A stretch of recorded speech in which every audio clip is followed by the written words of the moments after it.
This is going to be a quick video outlining the rough timeline and process for doing MS in the US. So let's get started. Hello everyone, if you have seen my previous content, you'll know I usually do not make videos like this. However, at the same time, I get a lot of questions from students in India about MS in US. So I'm making this video and possibly a few videos following this topic to help students come to US for masters and live their dreams. Let's get started. In terms of exams, you will need to take GRE or GMAT. GRE is the most commonly taken exam. You will need to score 325. Some universities do accept scores lower than that, so do your research. Now, with that being said, there are some universities that don't even need GRE. A quick Google search will let you know the universities that don't need GRE. So it is possible to do your masters without GRE in US. Now the best time to take GRE could be any time in the first year to fourth year of your undergrad. GRE scores are valid for 5 years, whereas TOEFL or IELTS scores are valid only for 2 years. So it makes sense to take TOEFL or IELTS closer to your application timeline date. Simultaneously with your GRE prep, you can start shortlisting universities. Now this depends on your major, your expenses, acceptance rate of each universities, and if you can adjust to the climate, weather, temperatures and whatnot. There are a lot of factors to consider here, so definitely do your due diligence by researching what is right for you. Now let's talk about documents needed.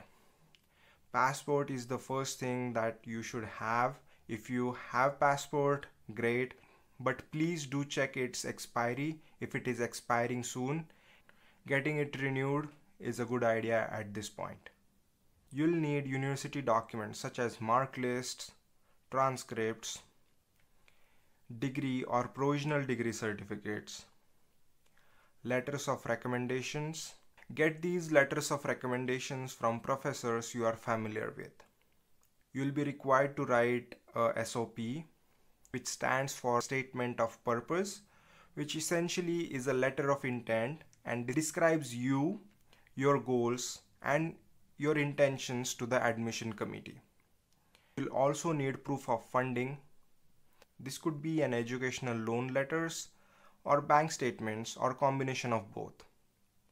You'll also need to get the transcripts evaluated from evaluation services like WES or WES. You'll also need your GRE and TOEFL scores to apply. Once you have all these and you start applying for universities that you shortlisted, it takes anywhere between 4 to 8 weeks for universities to respond to your application. In some cases, it takes more than that or less than that. In this time, universities might ask for additional information if any required. You got accepted. Congrats. Now what?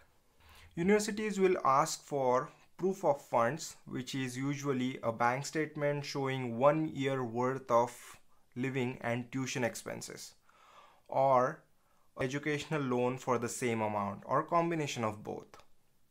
Once university has verified your proof of funding, you will get the I-20. The I-20 is a multipurpose document issued by a US government approved educational institute certifying that a student has been admitted to a full-time study program and has demonstrated sufficient financial resources to stay in the United States. The I-20 is officially titled Certificate of Eligibility because it allows an individual to apply for an F1 student visa at a US embassy or a consulate. There are several steps involved in getting your F1 visa, but put simply, you pay $350 service fee and file application DS-160. This way you will be able to get the visa appointment. Well, this is the process in a nutshell.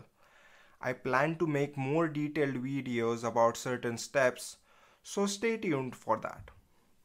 I wish you all the best for your MS in US journey. Please like the video and subscribe to the channel if you found this video helpful. Thank you for watching, and I will see you in the next one.